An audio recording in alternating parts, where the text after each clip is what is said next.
Buenos días. Salúdense los unos a los otros. A ver, saluda a la persona que tiene detrás, a la persona que está delante. Dígale bienvenido.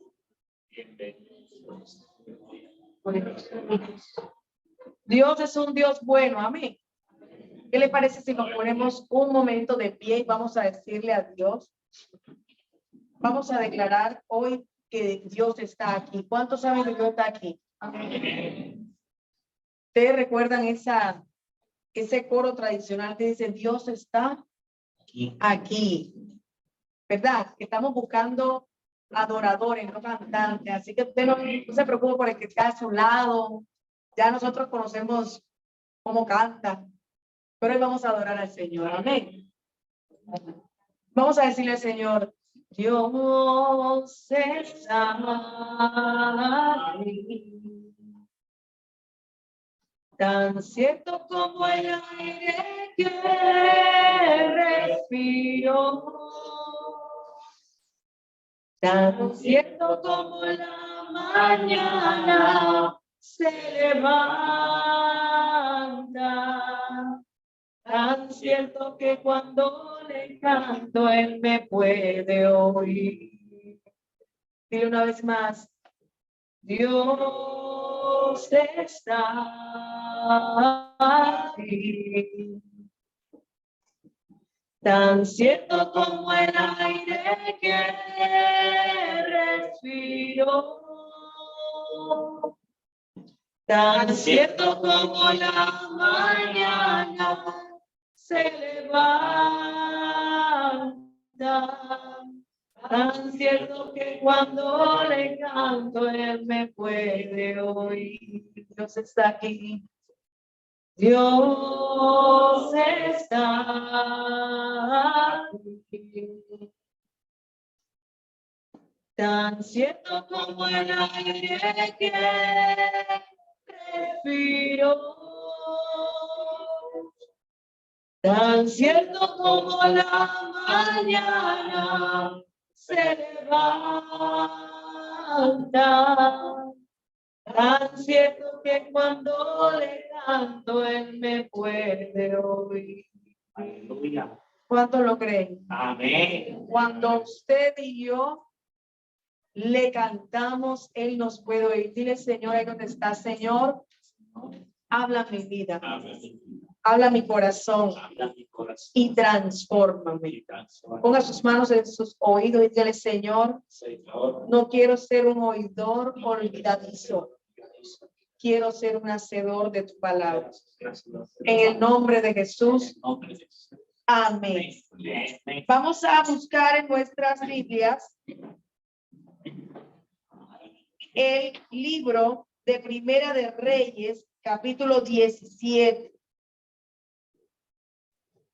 Y vamos a leer los versos del 1 al 9.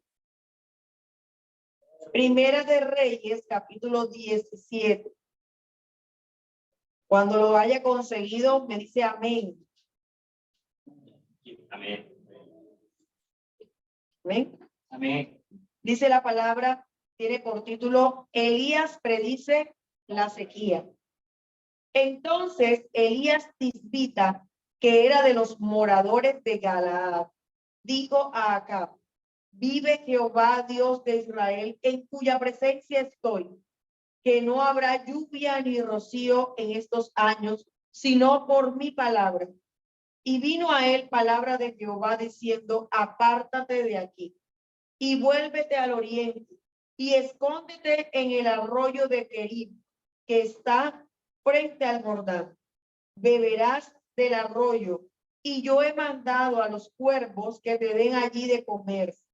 Y él se fue e hizo conforme a la palabra de Jehová, pues se fue y vivió junto al arroyo de Kerib, que está frente al Jordán. Y los cuervos le traían pan y carne por la mañana, y pan y carne por la tarde, y bebía del arroyo. Pasados algunos días, se secó el arroyo, porque no había llovido sobre la tierra. Vino luego a él palabra de Jehová diciendo, levántate, vete a Sarepta de Sidón y mora allí. Y he aquí, yo he dado orden allí a una mujer viuda que te sustente. Amén. Y dice entonces, él se levantó y se fue a Sarepta. Amén. Está hablando este pasaje de un profeta muy conocido, el profeta Elías. ¿Por qué conocemos a Elías? Porque hizo caer fuego del cielo. ¿Sí recuerdan esa historia? Dijo que no llovía. Y aquí esto acontece precisamente después de que él dice, no va a haber lluvia hasta que yo diga. Elías es un profeta que está ubicado en una región que se desvió. Recuerdan que compartimos que las tribus de Israel se separaron después del reinado de Salomón. Con sus hijos se dividió en el reino del norte, el reino del sur. El reino del norte tenía 10 tribus, el reino del sur tenía 2. La tribu del norte siguió con el nombre Israel y las tribus del sur se les llama Judá. Diga conmigo Judá. Pero él está ubicado en las tribus del norte. ¿Sí? Y esa región o esas tribus fueron las que más rápidamente se desviaron de la obediencia a Jehová. Esa región se convirtió en una región adoradora de un dios llamado Baal. Baal es el dios que era conocido como el dios del cielo y el dios del clima. ¿Sí? Pensaban que era el dios que gobernaba sobre lo que acontecía en el cielo. Por eso si llovía, ¿a quién le atribuían ese suceso? A Baal. Por Baal llueve y por Baal hace sol, porque para ellos él era el dios del cielo y del clima. Pero Elías se levanta como un profeta temeroso de Jehová en tiempos en los que no se busca a Jehová, enseñándonos a todos nosotros que sin importar el contexto en el que nosotros estemos, se puede servir a Dios. Amén. Nosotros podemos y debemos servir al Señor. El nombre de Elías, así como todos los nombres que ustedes escuchan en la palabra, que tiene la partícula él es Dios. Por eso Daniel, Miguel, Elías, Eliseo, ¿sí? Samuel, son, es una partícula que significa Dios. Y en el caso de Elías, significa Dios, Yahvé es mi Dios. Jehová es mi Dios. ¿Sí? Entonces, él se levanta como una declaración precisamente o respaldando lo que su propio nombre significa. No interesa a quienes siguen los demás. Jehová es mi Dios. Amén. Y dice, además, si nosotros leemos la historia, que el rey en ese tiempo era el rey, ¿cómo se llamaba? Ahí decía. Era Acab, diga Acab. Y Acab tenía una esposa bien particular, a la que precisamente Elías no le caía bien, porque ella era una adoradora de Baal. ¿Sí? Entonces, esto era un desafío, no solamente que ella se tomaba como para su Dios, sino para ella y para todos los seguidores. Ustedes saben que el ser humano es un ser de pasiones, ¿cierto? Somos apasionados por nuestras convicciones. En un partido, con tristeza se se matan los de ¿cómo le llamas? Aparte. Los de las barras bravas, unos con otros, por la pasión. Entonces, esta mujer consideraba que Elías no solamente atentaba contra su Dios, sino que ella se lo tomó personal. Y ella quería matar.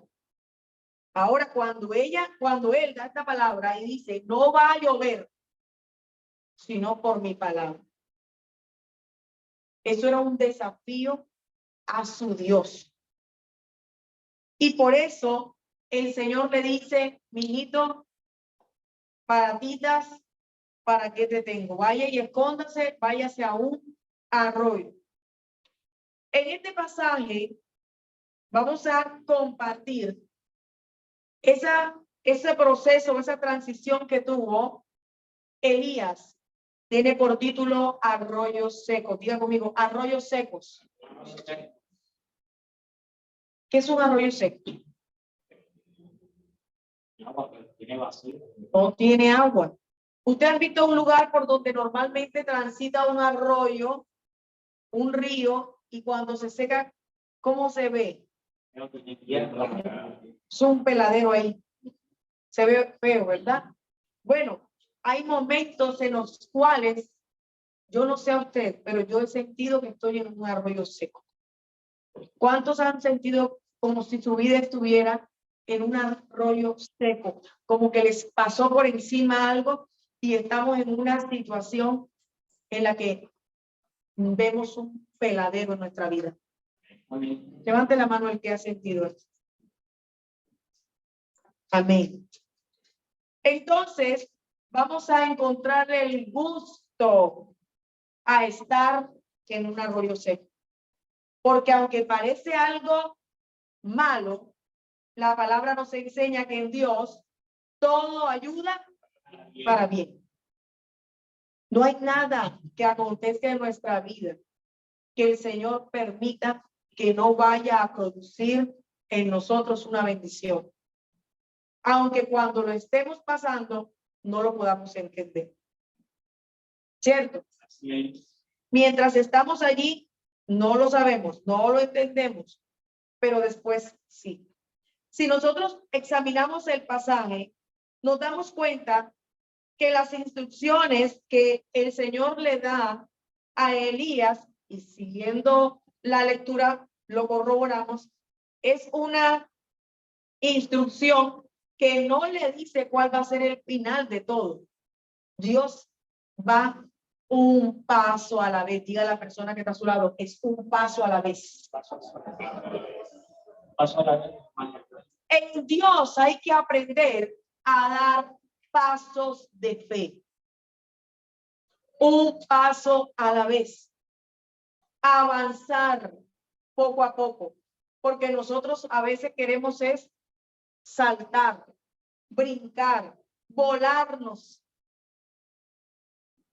Cuando vamos hacia un lugar, yo no sé, nosotros siempre estamos buscando la vía más corta, ¿cierto?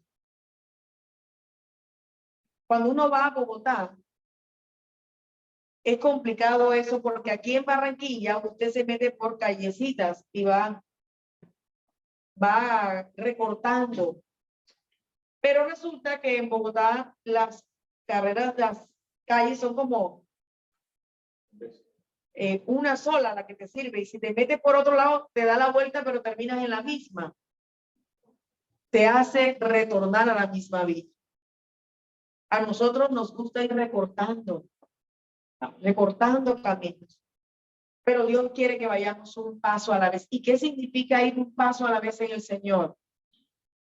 Que tú no puedes esperar que Dios te pase a otra etapa sin tú haber finalizado la que estás viviendo en ese momento. ¿Por qué tengo tanto tiempo viviendo lo mismo? Pregúntale al Señor, ¿qué no he aprendido? Amén. Usted sabe que cuando uno lo promueve de grado, cuando uno pasa de quinto, así se llama, ¿verdad? Promover. Cuando uno cumple todos los logros de un año, le dicen que usted ha sido promovido.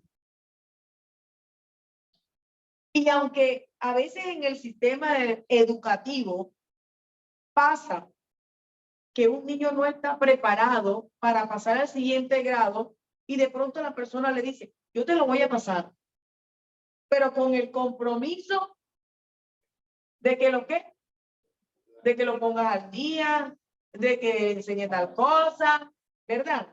Eso lo hace el ser humano. Pero usted se imagina al Señor diciendo, bueno, está bien, Rubén, yo te voy a pasar, pero con el compromiso de, ¿usted cree que Dios hace eso? ¿Cómo le llaman a eso?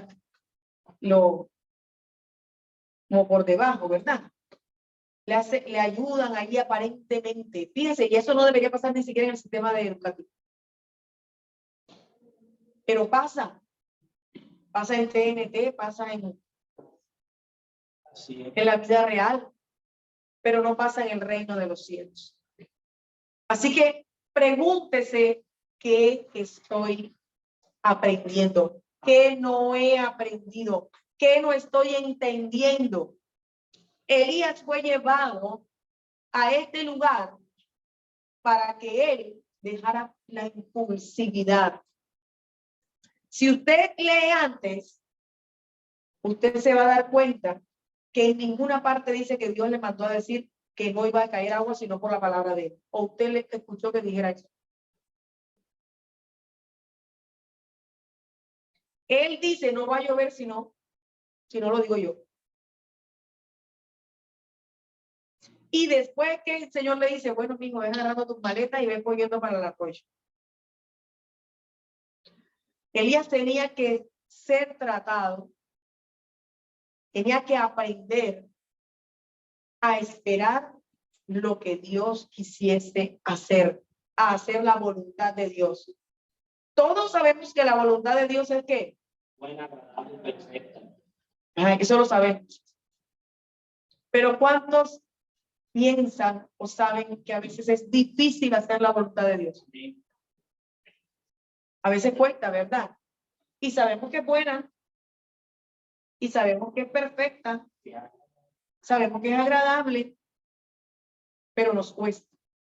Y ahí en ese arroyo donde Dios lo llevó, Elías tenía que esperar a que Dios le diera el siguiente paso. Simplemente le dijo, vete al arroyo. Y después, cuando se secó el arroyo, le dijo, vete para allá, para Sarepta. Dios lo llevó un paso a la vez. Y Dios te está llevando un paso a la vez. Y Dios te va a sacar del arroyo. Pero para sacarnos de allí, tenemos primero que aprender algunas cosas. El arroyo al que lo llevó se llamaba ¿cómo? A ver, busque ahí en su... Querit. El arroyo de Querit. Querit significa cortar, trozar, separar, aislar. ¿Qué le dice eso que estaba haciendo Dios con Elías? Lo estaba apartando, estaba podando, estaba cortando lo que a Dios no le sirve y estaba dejando lo que Dios necesita. ¿Por qué estoy pasando esto? Dígale al Señor, corta lo que no te agrada. Quita lo que te es estorbo. Amén. ¿Hay alguno aquí que no necesite ser cortado en algo por Dios? ¿Hay alguno aquí que esté listo y terminado? ¿Cuántos necesitan ser podados por el Señor? Y la poda de Dios es empezar a quitar todo aquello que nos impide crecer en el Señor. ¿Y qué quitaba el Señor en Elías? Lo primero que el Señor quería hacer era cortar el apego o el arroyo de él, de la fama. Elías se estaba volviendo famoso. Y la escritura nos enseña que antes de la caída viene la altivez. Por eso hay un dicho popular que dice que crecen como palmeras, pero caen como cocos. ¿Usted ha visto personas orgullosas? Sí. ¿Cuándo? Esta mañana en el espejo. Amén. Cuando te estaba peinando, ¿qué te estaba peinando?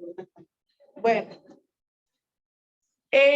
la palabra nos enseña que antes de que haya una caída, siempre hay altivez en el corazón. Y uno de los peligros grandes que tenemos nosotros es el ego, el alimentar nuestro ego, que nos hace pensar que somos suficientes, que somos independientes, que no necesitamos a nadie. Es fácil decirle a Dios, dependo de ti, cuando estamos en necesidad. Pero qué difícil es decirle, Señor, dependo de ti, cuando hay abundancia. Cuando tenemos la nevera llena, cuando está todo pagado, cuando tenemos para disfrutar. Allí parece que no es tan fácil decirle al Señor, de ti dependo. ¿Verdad? Porque ahí sentimos que dependemos de lo que nosotros mismos hacemos. Elías fue llevado allí para que él entendiera que no se trataba de él, se trata de Dios. Y me encantan las palabras que él dice igual. Elías era un hombre de Dios. ¿Lo saben? Él era un hombre de Dios. De hecho, él, a pesar de la situación que hay alrededor de él, él dice, vive Jehová. ¿Quién es el Dios que vive? Jehová. Elías reconoce que por encima de Acab y por encima de Baal está Jehová. Vive Jehová y además declara, en cuya presencia estoy. Elías estaba reconociendo, no está delante de cualquiera, está delante del Rey de Reyes y del Señor de Señores. Es su máxima autoridad. Él sabía que Dios merece toda la exaltación porque es soberano, porque es grande, por todo. Pero puso palabras en boca de Jehová. Y aunque el Señor le respaldó, no podemos abusar. Mire, yo le invito a la iglesia, a veces nosotros nos gusta que nos digan cosas bonitas. Que le manden a pasar al frente, le digan, Dios te va a dar esto, Dios te va a hacer aquello. Dios... Qué chévere que lo llamen a uno por su nombre y le den una palabra de bendición, ¿verdad? Que te digan cosas buenas, Señor te va a llevar, Señor te va a hacer, Dios va a permitir esto, Dios, etcétera. Pero qué peligro tan grande en el que usemos el nombre de Dios en vano. Es uno de los mandamientos. Que tú digas, Dios dijo que te dijera si Dios no te ha dicho nada. O que digamos, Dios me mostró y Dios no te ha mostrado nada. Ayer compartía con los líderes y decíamos, aprendemos los miércoles, hemos estado estudiando la carta a Timoteo y dice, ten cuidado de ti, cuídate de ti y de la doctrina. Debemos cuidar lo que decimos, que es a nombre de Dios. Porque usted sabe que yo he conocido personas a las que les prometieron. Hubo una época que se desarrolló algo que se llamaba en la iglesia los pactos. Y le decían a la persona, pacta para que se te dé un milagro. Y eso es peligroso. Porque el milagro no se compra. Diga a la persona que está a su lado, el milagro no se compra. Amén. Pero hay un libro, se me escapa el nombre del autor que me encanta, tiene por título Fe antecede al milagro. El dinero no compra el milagro, pero la fe lo provoca. Amén. Así que si usted quiere en su vida ver un milagro, ¿sabe que tiene que pedirle a Dios? Fe. Fe. Caminar por fe.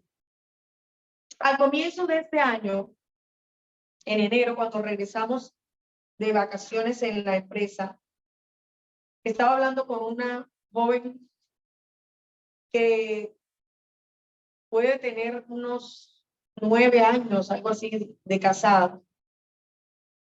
9, 10 años de casada. Y vivía esperando y orando al Señor, es cristiano, orándole a Dios por un hijo. Se hizo muchos tratamientos, ella decía, todo lo que me dicen los médicos que haga, yo lo hago. Ya fue mi esposo también.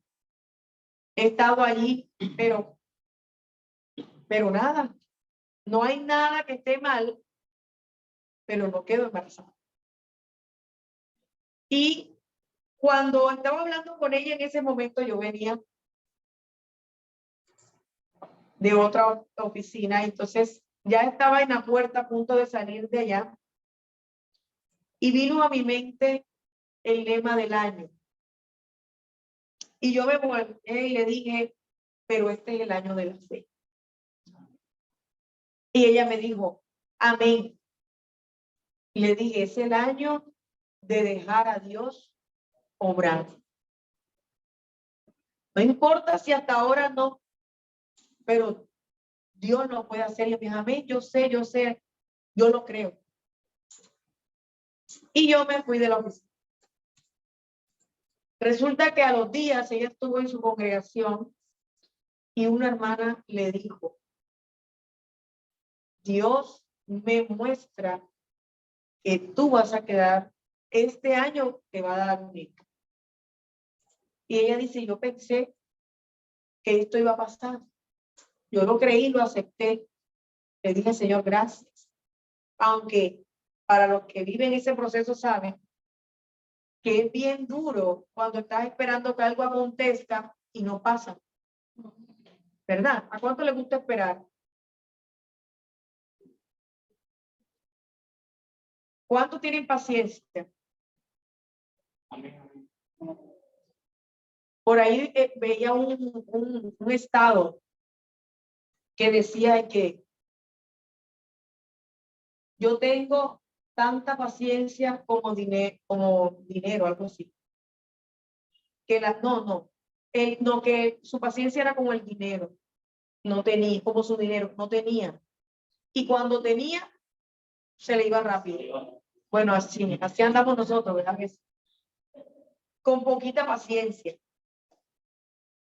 Ella pensó, eso será como por allá, por casi que cuando ya esté para acabarse el año a punto de cantar el tutaina, de pronto llega. Y resulta que hace 2 semanas me dice, tengo que hablar con usted, señora Indira. Y yo le dije, ay, Dios mío, ya yo había escuchado esas palabras de otra chica. Ay, sí, un día tengo que hablar con usted, estoy embarazada. Bueno, cuando yo estaba en el comedor cuando me dijo así, tengo que hablar con usted. Yo dije, ya está. Bueno, ahorita hablamos. Y llegó a la oficina y me dijo, estoy embarazada. Amén. ¿Y sabe cuánto tiempo tenía? 13 semanas. 13 semanas de embarazo. Mira, Dios es tan maravilloso, tan perfecto, tan bueno. El Señor, cuando dice algo, Él lo cumple.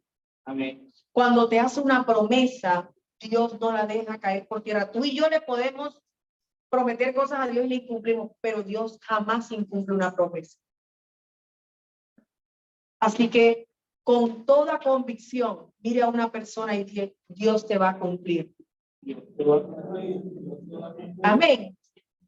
Dios va a cumplir.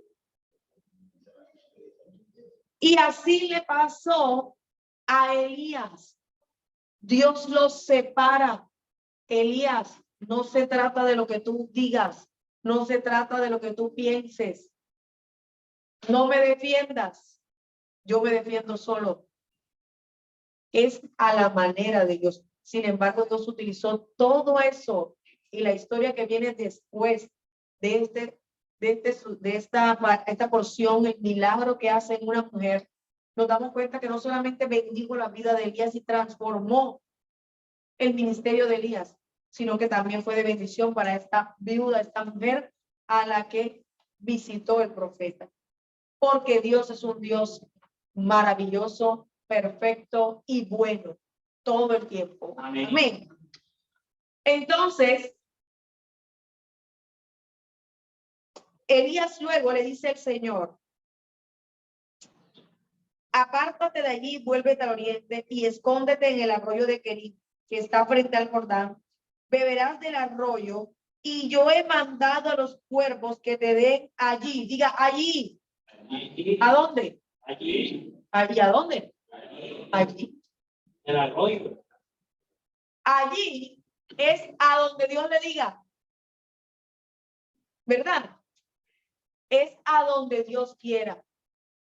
No es donde tú y yo queremos. Es donde Dios quiera. Los que estamos en el mundo laboral, seguramente muchos de nosotros habrán dicho en algún momento, no quiero estar aquí más. ¿Usted alguna vez no ha dicho yo no quiero estar aquí? Aquí no. No, no aquí. Ah. En el lugar donde esté. ¿Cierto? O de pronto está pasando una situación en casa y usted dice no quiero estar aquí.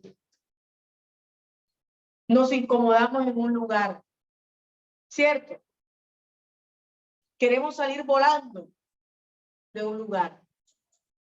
Pero el Señor te dice que debes permanecer allí.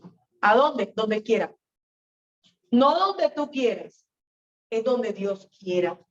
Porque si te mueves de allí, no te va a sustentar. Mira que lo lleva a un arroyo. ¿Y quién lo alimenta? Cuervos. Oye, si los cuervos es un animal que al contrario, ¿verdad? Pudiera quitarle si le daba la papaya, se lo comía. Pero el Señor le dice, te voy a dar, te voy a sustentar. Yo voy a mandar los cuervos que te van a alimentar de día y de noche. Es decir, que el Señor le estaba garantizando a Elías el sustento. Cuando tú no te mueves del lugar, Dios respalda y te sustenta. Elías aprendió a recibir el sustento de Dios. Y donde tú estés, donde Dios te coloque, tú vas a aprender que Dios es tu sustento. Amén. Que Él te sostiene y que mientras estés allí está garantizado el sustento. Y cuando ya no debas estar ahí, Él te va a sacar. ¿Qué le dijo cuando se acabó el agua? Muévase de allí, agarre sus cosas y váyase. Un paso a la vez. Amén. Entonces, algunos piensan que este tema de el cuerpo que alimenta tiene dos formas de ser visto espiritualmente. Por un lado, es para que nosotros entendamos que el cuerpo era un animal que era tenido por impuro, pero lo alimentó.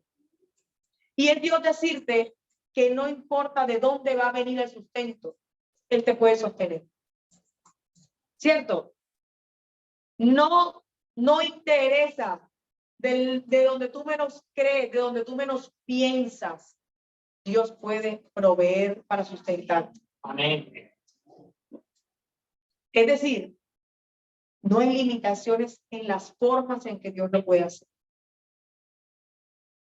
Pero también podemos entender que aún lo malo puede producir cosas buenas. ¿Sí? Aún de lo malo que hay en nuestra vida puede venir algo bueno.